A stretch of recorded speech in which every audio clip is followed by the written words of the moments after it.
Boa tarde, povo de Deus, graças e paz a todos, amém? Uma alegria estarmos juntos novamente, e eu quero compartilhar uma palavra hoje ao meu e ao teu coração.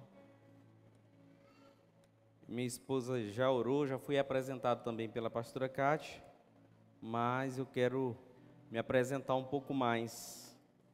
Eu sou Randerson Dias, casado com Cleide Dias. Fazemos parte do Ministério Nova Aliança. Nesse tempo nós temos servido aqui na Nova Aliança Ágape. Somos pastores da rede Manaim. Temos os melhores liderados, os melhores discípulos, amém?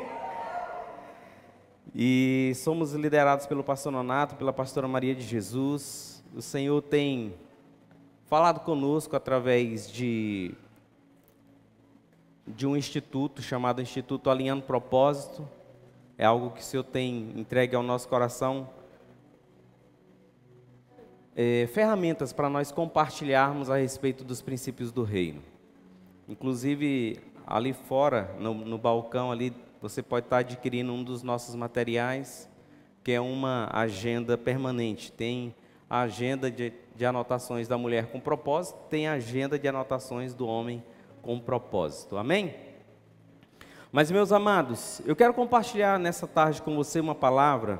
Essa é uma palavra que eu ouvi do nosso pastor, do pastor Raimundo Nonato.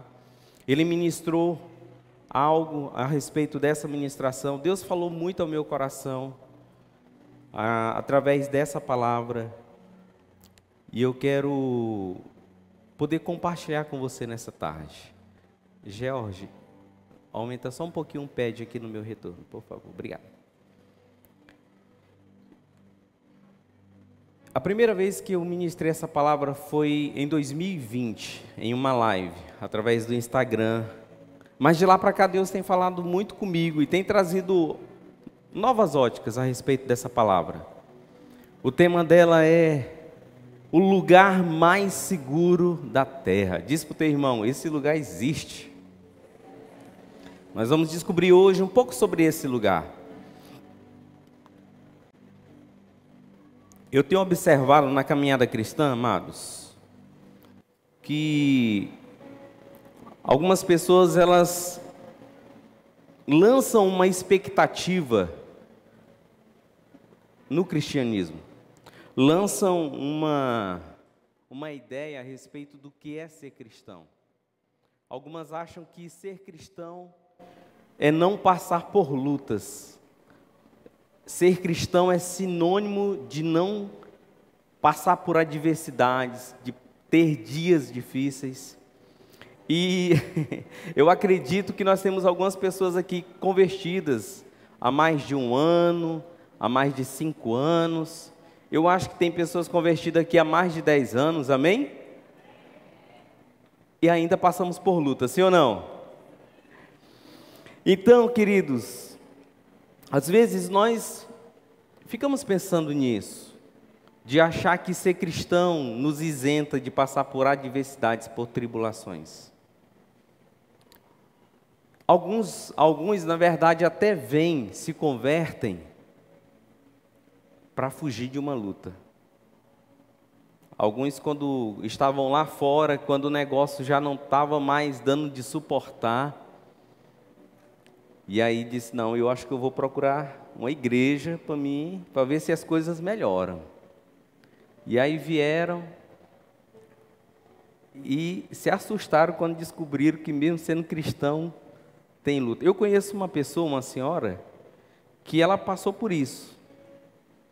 Ela estava passando por grandes adversidades e ela disse, eu vou para esse Jesus, depois que ele resolver minha vida, eu saio fora e está tudo resolvido. Só que ela não contava que Jesus era mais esperto que ela. E ela tem permanecido até hoje, né, amor? Aleluia?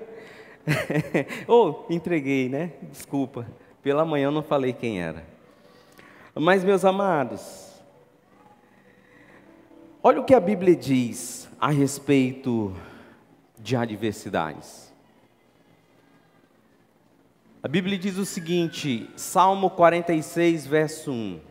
Deus é o nosso refúgio e a nossa fortaleza, Auxílio sempre presente em quê?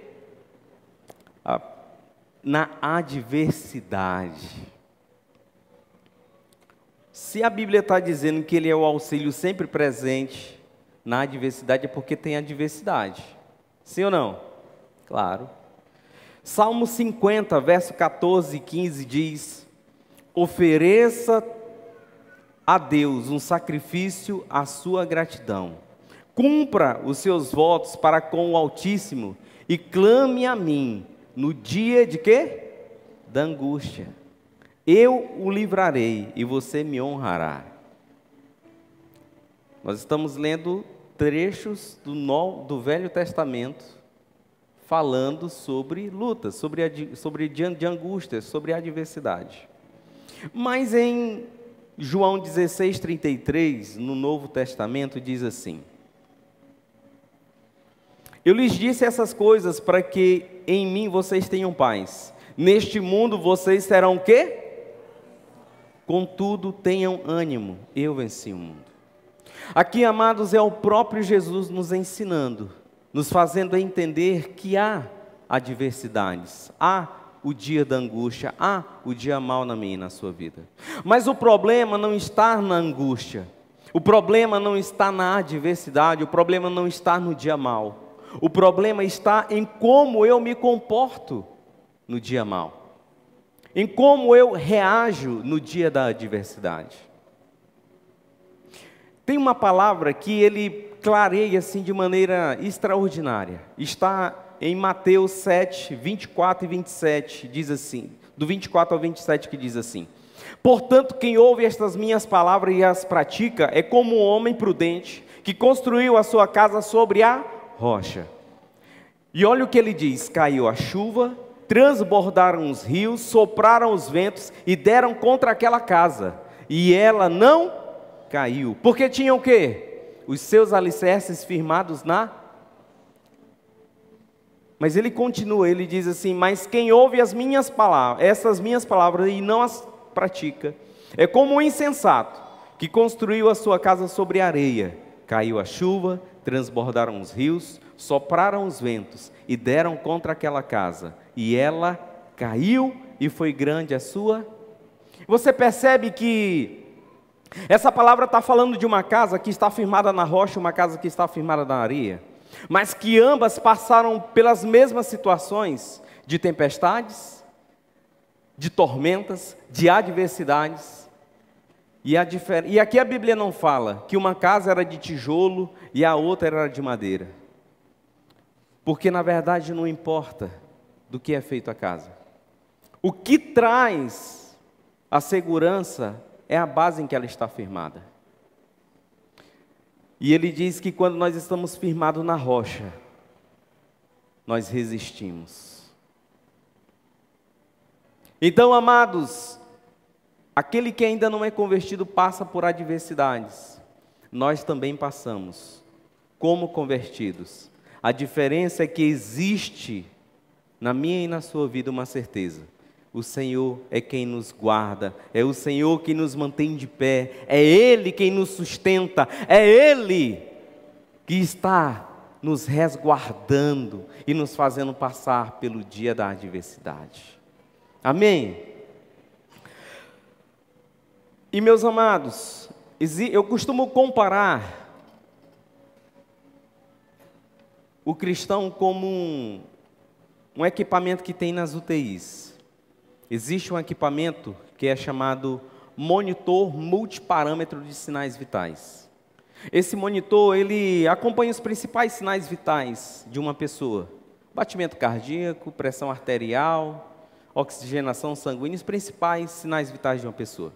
Aqueles gráficos, eles estão o tempo todo se movimentando.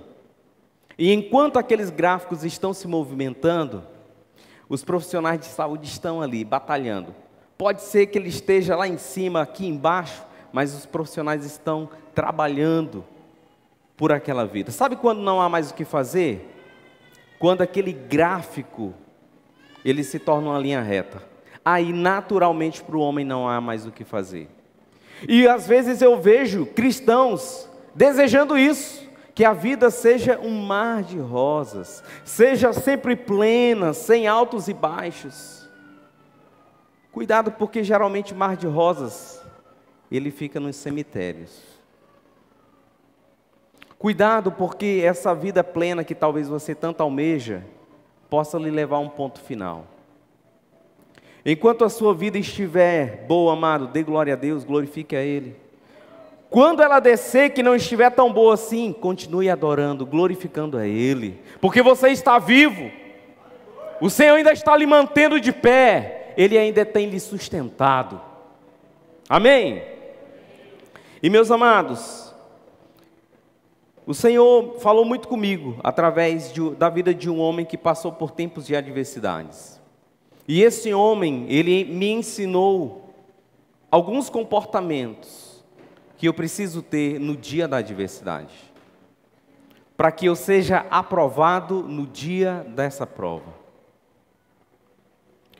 A história dele está descrita no livro de Gênesis. Eu vou ler a partir do capítulo 7, mas você pode discorrer a partir do capítulo 6, depois você tira um tempo em casa, leia a história dele, a partir do capítulo 6 de Gênesis.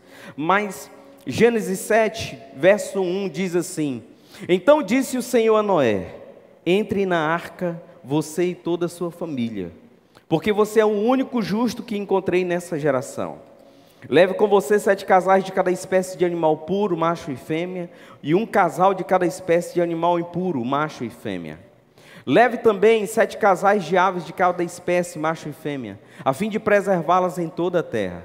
Daqui 7 dias farei chover sobre a terra, 40 dias e 40 noites, e farei desaparecer da face da terra todos os seres vivos que fiz. E Noé fez tudo como o Senhor lhe tinha ordenado.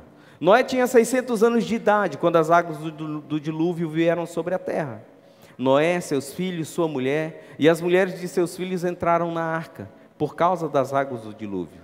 Casais de animais puros, de animais grandes, puros e impuros, de animais e de todos os animais, de aves e de todos os animais pequenos que se movem rente ao chão, vieram a Noé e entraram na arca como Deus tinha ordenado a Noé. E depois dos 7 dias, as águas do dilúvio vieram sobre a terra. No mesmo dia em que Noé completou 600 anos, 1 mês e 17 dias, nesse mesmo dia, todas as fontes das grandes profundezas jorraram, e as comportas do céu se abriram, e a chuva caiu sobre a terra, 40 dias e 40 noites. Amém? Deixa eu orar um pouco mais por mim e por você nessa tarde. Senhor, no nome de Jesus eu quero colocar a minha vida e a vida dos meus irmãos diante de Ti. E eu quero te pedir, Espírito Santo do Senhor, vem falando conosco. Nos traz revelação dessa palavra nessa tarde. Nos traz entendimento. Pai, no nome de Jesus, toca na nossa vida aquilo que o Senhor tem para tocar, aquilo que precisa ser ajustado, no nome poderoso de Jesus. Amém? Amados, alguns pontos que Noé foi aprovado durante esse tempo de adversidade. E na história de Noé, ele nos ensina muito a como ser, mas ele também vai nos ensinar a como não ser. Primeiro ponto, amados, em que eu e você, nós somos provados no tempo da adversidade, é no tempo. O primeiro ponto é que nós somos provados no tempo. Tudo estava normal na vida de Noé. As coisas vinham caminhando como sempre aconteciam. Mas um dia, o Senhor trouxe uma direção que mudaria completamente a sua vida. Mudaria completamente a sua rotina do dia a dia. Noé, ele era um homem agricultor, mas de repente Deus chega para ele e traz um grande desafio. Ele diz assim: olha, Noé, eu preciso que você construa uma arca, uma grande embarcação. E eu vou dizer para você quais são os materiais que você vai usar, quais são as dimensões que você vai precisar fazer essa embarcação. E ele começa então a trazer uma direção para Noé, a respeito daquilo que ele precisava fazer. Meus amados, e Noé começa a fazer aquela construção. E eu fico pensando como que era a vida de Noé a partir daquele dia. A rotina dele agora muda. Ele agora tem uma missão para cumprir. E agora todos os dias ele vai construindo pouco a pouco algo. Só que aquilo vai tomando uma proporção e vai crescendo. Era algo que não dava para Noé esconder no galpão da casa dele. E começa a tomar proporções. Eu li com você que ele tinha 600 anos de idade. Então imagina agora, as pessoas passavam e diziam assim: ué, Noé, tá fazendo o quê? Uma casa nova aí? É um resort que tu tá construindo aí? Porque para ser desse tamanho, né? E ele dizia assim: não, é porque o Senhor falou comigo que vai vir um dilúvio. Noé, e o que é um dilúvio? É uma grande chuva. E o que é chuva, Noé? Porque nós vamos olhar para Gênesis 2:6, a Bíblia diz que naquele tempo não chovia. A Bíblia diz que brotava uma corrente de água da terra e regava toda a vegetação. E agora Noé tem que explicar que vai vir um dilúvio e que o dilúvio é uma grande chuva.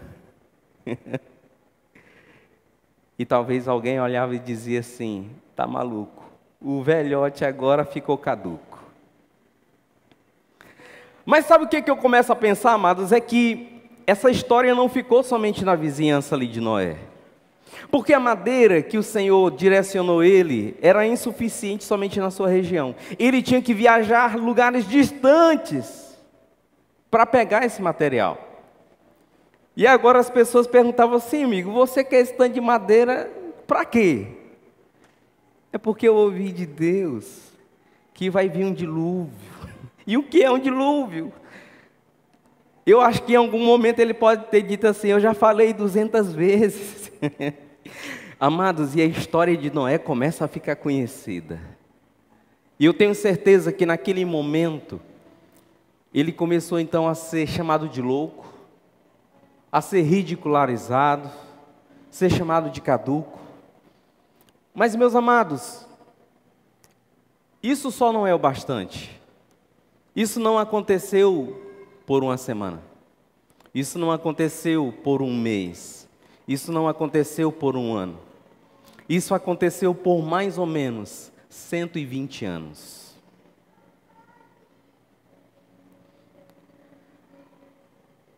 Meu amado, deixa eu perguntar algo para você.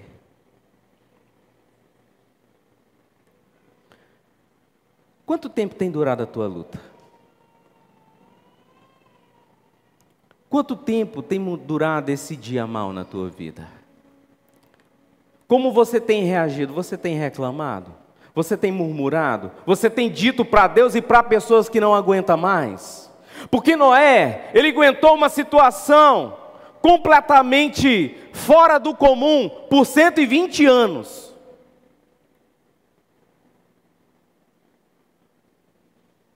Não sei se ele reclamou. Talvez não, porque se ele tivesse reclamado, ele teria sido reprovado. Eu sei que não é fácil dias de lutas e de angústias. Mas, amados, não é reclamando que vai se resolver. Na verdade, a reclamação significa clamar incessantemente por algo que você está insatisfeito, mas que vai continuar vindo sobre a sua vida. Cuidado quando você reclamar. Há quanto tempo que você tem reclamado dessa situação, desse tempo de adversidade? Tem quanto tempo que você tem falado de Jesus para pessoas e essas pessoas ainda não se converteram?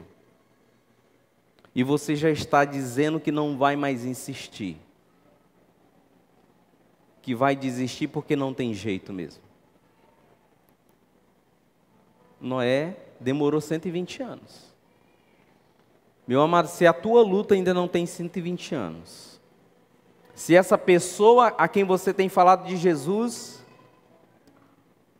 ainda não tem 120 anos que você evangeliza ela todos os dias, você não pode reclamar ainda. Porque tem gente que vai olhar para pessoas que não fizeram. Não, amado, o nosso foco é olhar para aqueles que conseguiram, que venceram, que foram vitoriosos. E esse homem, ele nos ensina a como ser aprovados no tempo, a como saber se comportar no tempo.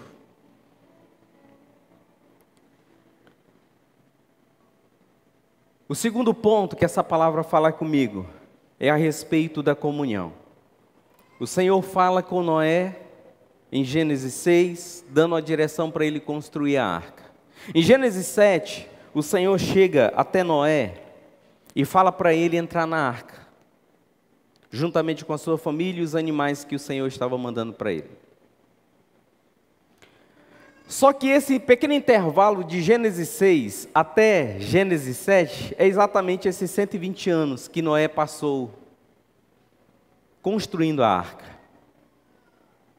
E sabe o que perceba, amados? A Bíblia não relata de que todos os dias, ou de tempo em tempo, o Senhor aparecia até Noé e dizia assim: Noé, parabéns, seu trabalho está perfeito.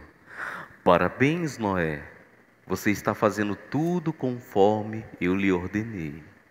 Você é um obediente. Parabéns, Noé. O Senhor, Noé, ele não era validado pelo Senhor.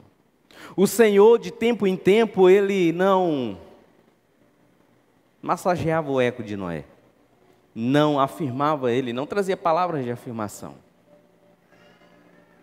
Por 120 anos, Noé fez tudo com excelência e não ouvia.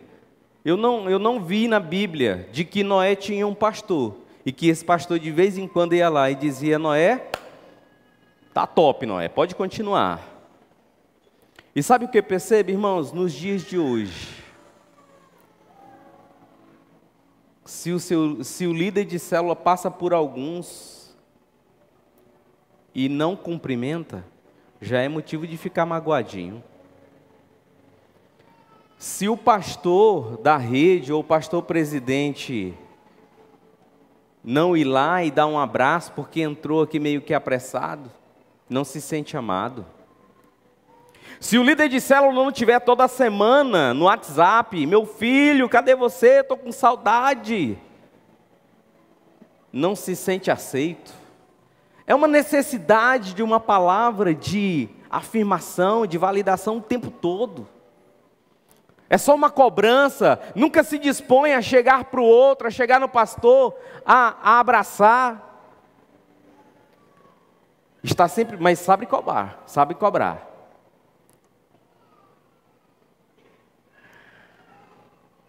Amados, como que está o seu tempo de comunhão com o Senhor? Qual foi a última vez que você ouviu algo da parte de Deus? Uma direção para a sua vida? Qual foi a última vez que você se esforçou para buscar uma direção? Tirou um tempo de oração, de jejum, para ouvir direção da parte do Senhor para a sua vida? Como é que está a sua comunhão com esse Deus? Como é que está a sua comunhão com o seu pastor, com o seu líder de célula? Afinal de contas, muitas das vezes Deus vai usar o seu pastor, o seu líder de célula, para trazer uma direção para a sua vida. Mas você não tem dado. Você não tem nem sequer buscado orientações com ele. Eu sou pastor de uma rede, eu tenho algumas pessoas comigo. E eu vejo algumas pessoas, ainda bem que um bocado deles estão aqui. E eu vejo um bocado deles tomando decisões que eu fico pensando: eu não teria coragem. Eu procuro o meu pastor por coisas muito... não sei se é porque eu sou mole. Qualquer coisinha que me aperta, eu choro logo. Então, para não passar por esse aperto, eu vou logo no meu pastor, que é para não correr risco de errar. Mas eu acho que tem gente que é mais forte do que eu. Suporta um pouquinho mais a dor. E eu vejo passando por dores desnecessárias. Porque nem sempre o seu pastor ele vai ter uma palavra diretiva para você. Mas no mínimo, ele vai orar por você e o Senhor quem vai lhe conduzir para você não errar. No mínimo. Mas eu costumo dizer que a decisão é de cada um, assim como a responsabilidade da colheita. Amados, Noé soube se comportar, mesmo não tendo o Senhor afirmando a ele todos os dias. Ele ouviu uma vez a voz do Senhor e ele soube acreditar. Mesmo sendo chamado de louco, mesmo sendo chamado de caduco, sendo ridicularizado, mas bastou uma vez o Senhor direcionar ele, e ele caminhou sobre aquela palavra. Outro ponto que que Noé nos ensina é no permanecer.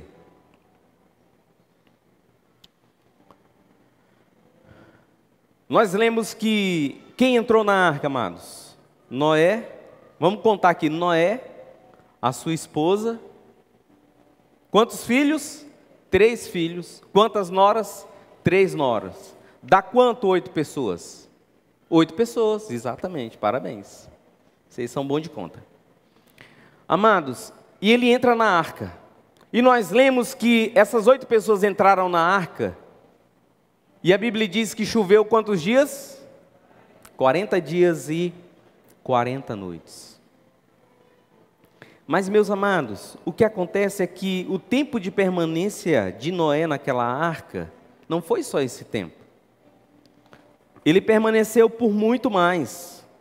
Você vai ver que ele entrou, depois de 7 dias que começaram a chover, depois que começa a chover é que se abrem as comportas do céu. E aí, depois que choveu aqueles 40 dias e 40 noites, a água parou de chover, começa a baixar, até Deus trazer uma direção para ele, de que ele precisava sair, de que ele já poderia sair. Esse tempinho que não está descrito aqui na Bíblia, durou mais ou menos 375 dias. Noé e a sua família e aqueles animais dentro daquela arca. Ou seja, mais ou menos 1 ano e 10 dias. Foi o período de permanência de Noé naquela arca. Amados, e eu vou já compartilhar o próximo tópico, um pouquinho de como que era a vida de Noé dentro daquela arca. Mas sabe o que eu vejo hoje? É pessoas que elas vêm para a igreja, começam aqui pela tarde de milagre, buscando um milagre, e aí o Senhor começa a agir, ela começa uma caminhada cristã, mas daqui 6 meses ela já se cansou, ela agora quer sair, ela quer voltar para a velha vida dela. Outros começam um tempo de jejum, de oração, mas porque não está vendo Deus ali respondendo ao seu tempo, desistem, não dão continuidade, não permanecem.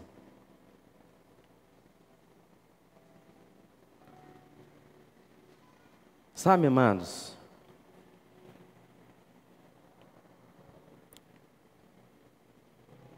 nós precisamos decidir permanecer, independente de como as coisas estão. Porque se está difícil aqui, pior está lá fora. Muitos que vieram para esse lugar e desistiram, e voltaram para aquela velha vida, estão pior do que quando estavam aqui. Noé, ele permaneceu. Talvez você diga assim, pastor, mas é porque ele não tinha para onde ir. Pois é, um dia Jesus despede uma grande multidão e chega por discípulo dele e diz assim, e vocês querem ir com eles também? E um deles diz o quê? Senhor, para onde iremos? Se só tu tens palavras de vida eterna. Amado, não deixe esse engano chegar no seu coração. Se um dia chegou algo no teu coração querendo te fazer desistir, ore, repreenda, lance fora da sua vida. Lance fora da sua vida, lance fora da sua vida. Desistir não é nem para ser cogitado, não pode nem ter essa possibilidade na sua vida. Amém? Decida permanecer. Outro ponto.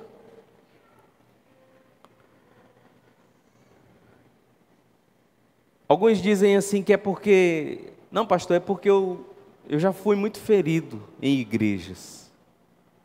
Já fui muito humilhado, massacrado. Meus amados, tem uma frase da minha esposa que ela diz que no caminho em que eu sou ferido, é nesse caminho que eu serei curado.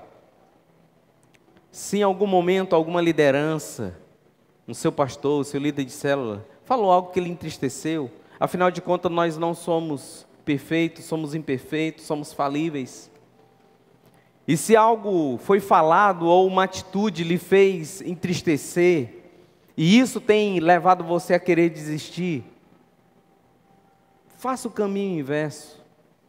Ao invés de desistir, procure essa pessoa, faça o conserto. Porque quando eu sou ferido num lugar, e eu acho que é indo, ou me desviando, ou indo para outro lugar é que eu vou resolver, na verdade eu só vou tornar o problema maior. Se em algum momento você foi entristecido por algo, procure essa pessoa, peça perdão a ela.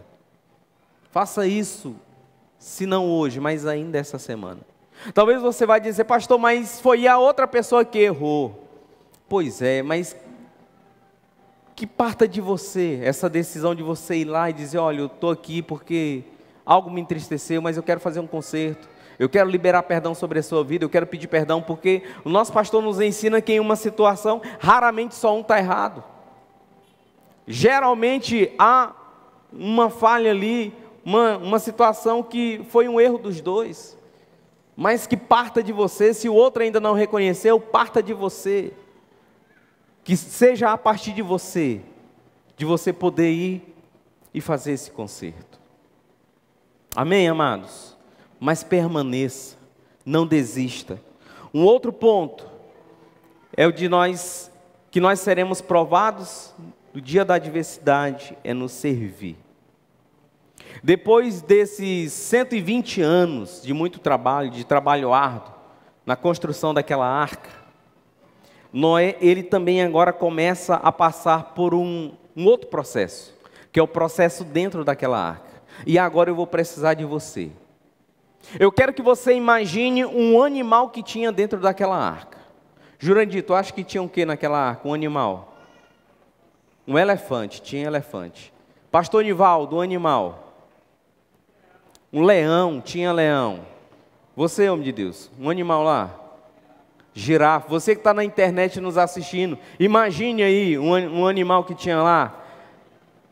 Qual animal que o senhor acha que tinha lá? Um leão, o que mais? Uma zebra. Vamos fazer o seguinte, deixa eu desafiar você aqui. Eu vou contar até 3 e você vai imitar um rugido de um animal. Pode ser? Qual, pastor? Não sei, qualquer um. Faça um rugido de um leão, faça um rugido de uma vaca. Se você disser, pastor, eu não sei imitar animal nenhum, faça como a pomba. Tá bom. Eu posso contar, quem vai estar comigo? Quem vai estar comigo? Eu posso contar até 3 e você imitar um, sim ou não? Vamos lá. Vou contar, hein? Todos juntos. 1, 2, 3, valendo!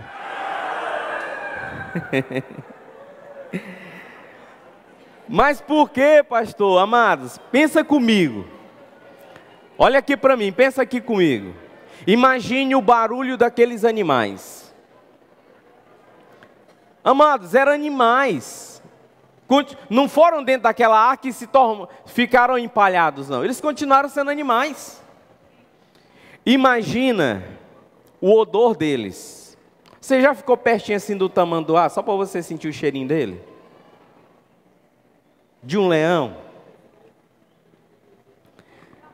Imagina de um gambá, né, amor? De um gambá. Imagina 8 pessoas para alimentar aquele tanto de animal. Alimentar, sim, alimentar.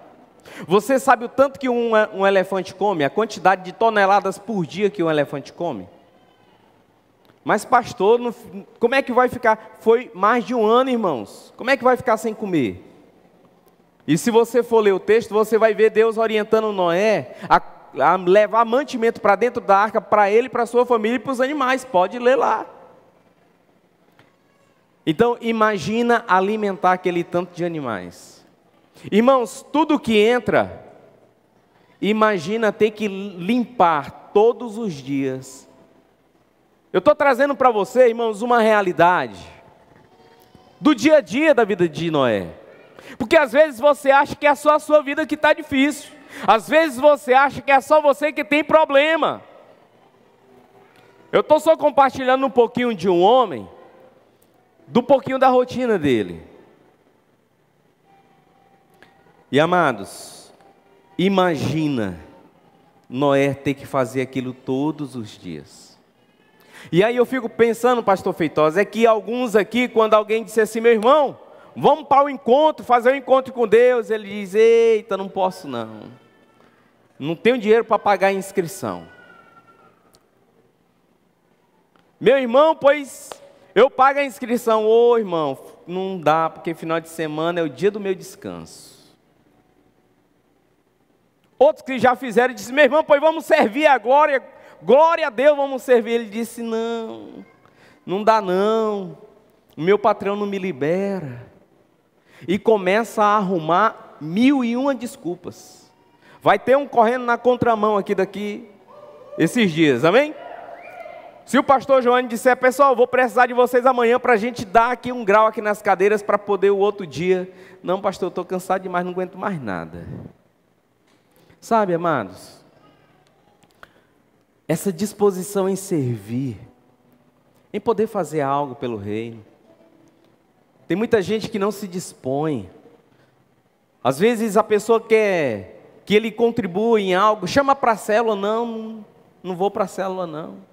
Quando vai, meu irmão, permita que a gente faça a célula lá na sua casa. Não tem espaço lá não tem cadeira não. Nunca tem um coração. Lá no mundo, fazia o que podia e o que não podia. Ah não, lá no período de carnaval, virava noites e noites. Mas depois que veio para cá, acabou. Não tem mais tempo, não tem mais disposição, não tem mais dinheiro, não tem nada.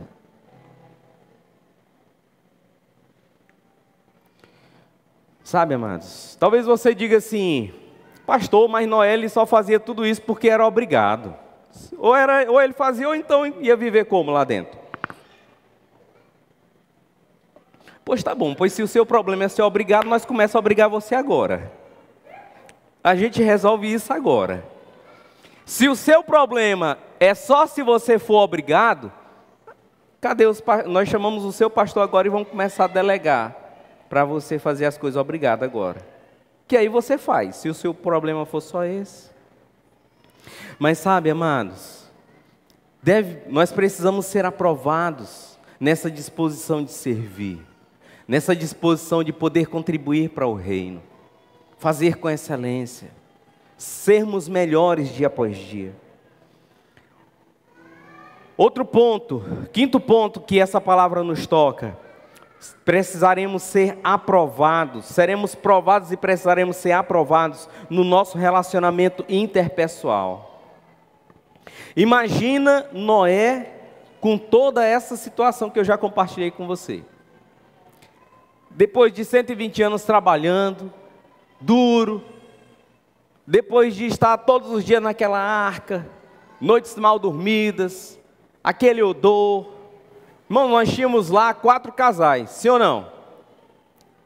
Um ano, é complicado ficar um ano, né, pastor? Para o casal, um ano, né? Então, imagina para os casais, um ano, e algumas noites perdidas, não dava para aproveitar, porque como é que vai fazer alguma coisa com aquele cheirinho? Tem mulher que se um grito fizer um barulho, acabou o clima e não vai mais para lugar nenhum. Eu estou falando de coisas reais, que acontecem comigo e com você, e que ele viveu isso. Então, noites mal dormidas, muito trabalho, noites sem uma vida marital. Imagina como era o convívio daqueles 4 casais. Eu acredito que em algum momento, talvez Noé possa ter olhado assim para a nora dele e dissesse assim, meu Deus, acredito que meu filho casou com essa mulher aqui não, Jesus. Ou talvez elas pudessem dizer assim, tu, hein, sogrão? Nunca pensei, hein? Por quê, amados? Porque no momento de pressão, nós nos revelamos, fazemos coisas que até nós nos surpreendemos com nós mesmos. Sim ou não? No momento de pressão, muita coisa é revelada. E sabe o que eu vejo? É que muitos, quando estão aqui na igreja, se o irmão olhar atravessado, já fica magoadinho. Não, se o irmão dá recepção ali, disse graça e paz com o outro, e não falou com ele, nem entra mais para o culto, nem cultua mais. Não sabe se relacionar na igreja, não sabe se relacionar no trabalho, tem dificuldade para se relacionar no meio da sua família. Amados, e nós somos provados em pontos como esse todos os dias. E precisamos ser aprovados. Porque tem lugares em que você vai passar e que alguém vai dizer assim, ah, fulano de tal é crente. E talvez o outro diga assim, crente? Como? De onde? Desde quando? Deve ser novo convertido. Aceitou Jesus ontem? Porque com alguns comportamentos que eu vejo, amados, tem lugares que nós não vamos evangelizar com a nossa fala. Nós iremos evangelizar com as nossas atitudes. E as pessoas serão tocadas na nossa vida. E eu quero saber como que nós estaremos impactando a vida dessas pessoas. Se nós estaremos impactando positivamente ou negativamente. Sabe, amados, precisamos crescer e sermos aprovados nesse ponto de relacionamento interpessoal. Sexto ponto, e eu já vou finalizar. Nós seremos provados e precisamos ser aprovados em reconhecer que o livramento, ele vem do Senhor. Quando Noé, ele sai daquela arca, quando o Senhor dá a direção para que ele saia daquela arca, Noé, ele faz algo. Você vai poder ver isso, eu não vou ler, mas você vai poder ver isso em Gênesis 8, a partir do verso 18. A Bíblia diz que ele construiu um altar. Olha o que diz. Depois Noé construiu um altar dedicado ao Senhor, e tomando alguns animais e aves puros, ofereceu-os como holocausto, queimando-os sobre o altar.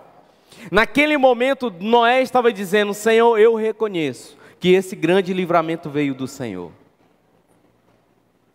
Naquele momento, Noé estava dando ao Senhor aquilo que era direito dele. E sabe em que nós somos, muitas das vezes, levados a achar que foi a nossa sabedoria, não foi a força do meu braço, não foi o meu muito trabalhar que me trouxe, me livrou dessa situação. Não é porque foi o meu curso de PhD que eu estou fazendo que me ajudou a me sair dessa situação. Cuidado para que eu e você não estejamos dando a honra e a glória a quem não é devido. Porque se existe algo de bom em nós, amados, é porque vem dele. Os dons, os talentos, as habilidades, as capacidades que Deus entregou a mim e a você, é para glorificar Ele. E se vem livramento, foi Ele quem nos deu. E para finalizar, nós seremos provados nas motivações das nossas obras. Nós vamos ver Noé ouvindo a voz de Deus e obedecendo. Nós vamos ver Noé construindo a arca, alimentando os animais, fazendo um altar. E tudo isso ele fez para glorificar o Senhor. Mas lá em Gênesis 9, Noé se perde em um tempo de bonança. Tudo o que ele fez foi para glorificar o Senhor. Mas ele fez, depois de tudo isso, algo para si. A Bíblia diz que ele cultivou uma vinha e ele tomou do fruto dessa vinha. E a Bíblia diz que ele se embriagou e por causa dessa embriaguez, ele trouxe maldição no meio da sua família. Porque tudo depende da motivação do nosso coração, da motivação das nossas atitudes. Quando eu faço algo para o Senhor, amados, pode ser simples ou o mais espalhafatoso possível. O Senhor é glorificado e há vida. Mas quando eu faço algo para mim, com o meu próprio interesse, voltado para mim, eu me perco. Eu me perco. Eu não sei como têm sido as tuas atitudes. Eu não sei como você tem caminhado. Mas eu quero lhe dizer que, deixa eu chamar o ministério. O lugar mais seguro na terra, amados, é estar na presença do Senhor. O lugar mais seguro na terra, apesar de todo esse caos, apesar de toda essa adversidade, aquela arca era o lugar mais seguro na terra, era o único lugar que tinha vida. Era o único lugar que tinha vida. Talvez aqui você vai olhar para alguns ainda com algumas atitudes que vão cheirar mal. Talvez você vai olhar aqui para alguns ainda com algumas palavras que vão entristecer. Mas deixa eu lhe dizer, aqui é o único lugar que ainda há vida. Lá fora só tem morte. Então, dá uma olhadinha assim para o teu irmão que está atrás de ti e diz assim: me suporta só mais um pouquinho, eu estou melhorando. Diz para ele: olha, me aguenta só mais um pouquinho, eu estou melhorando. Diz para ele, olha, me perdoe por toda essa confusão, mas eu estou em obras, eu estou melhorando. O lugar mais seguro na terra, amados, é o que está em Romanos, no livro de Romanos. Romanos 14:11 diz: porque está escrito, por mim mesmo jurei, diz o Senhor, diante de mim todo joelho se dobrará, e toda língua confessará que eu sou Deus. Haverá um dia em que eu e você estaremos diante do Senhor. Haverá um dia em que todo joelho será obrigado a se dobrar diante dele e reconhecer que ele é Deus e que não há outro além dele. Acontece é que quando eu faço isso em vida, naquele grande dia em que o meu joelho se dobrar novamente, ele me levará para um gozo eterno com ele. Mas quando eu não tomo essa decisão em vida, eu espero achando que é depois da morte eu posso resolver. A Bíblia diz que depois da morte segue-se o juízo. Não há como tomar essa decisão depois da morte. E você vai ter que ser obrigado a dobrar o seu joelho diante dele e reconhecer que ele é Deus. Só tem um problema. Depois disso, você será conduzido para um lugar onde você não vai gostar de estar. Você será obrigado a estar juntamente com Satanás e seus demônios. A Bíblia diz que o inferno não foi feito para homens, foi feito para Satanás e seus demônios, mas aqueles que não confessarem o Senhor como seu único e suficiente Salvador, já está condenado. E nesse fim de tarde, você precisa tomar uma decisão que irá mudar de uma vez por toda o curso da tua vida, o destino da tua história, da tua família. Essa canção fala sobre um Deus de aliança. E esse Deus de aliança, Ele está aqui nesse fim de tarde. E Ele está te dando uma oportunidade para você dizer sim para Ele. Para você confessar, para você dobrar os teus joelhos diante dEle. E confessar que Ele é Senhor. E poder desfrutar de uma vida extraordinária aqui na terra. Mas ainda herdar a salvação em Cristo Jesus. E eu quero desafiar você, enquanto o Ministério de Louvor estiver adorando com essa canção. Sai do teu lugar. Sai do teu lugar. Se você precisa renovar a sua aliança com Ele, se você precisa dizer sim para esse Jesus, sai do seu lugar. Vem aqui porque eu quero pegar na tua mão. Eu quero orar com você e por você nesse fim de tarde. Fique de pé, vamos adorar.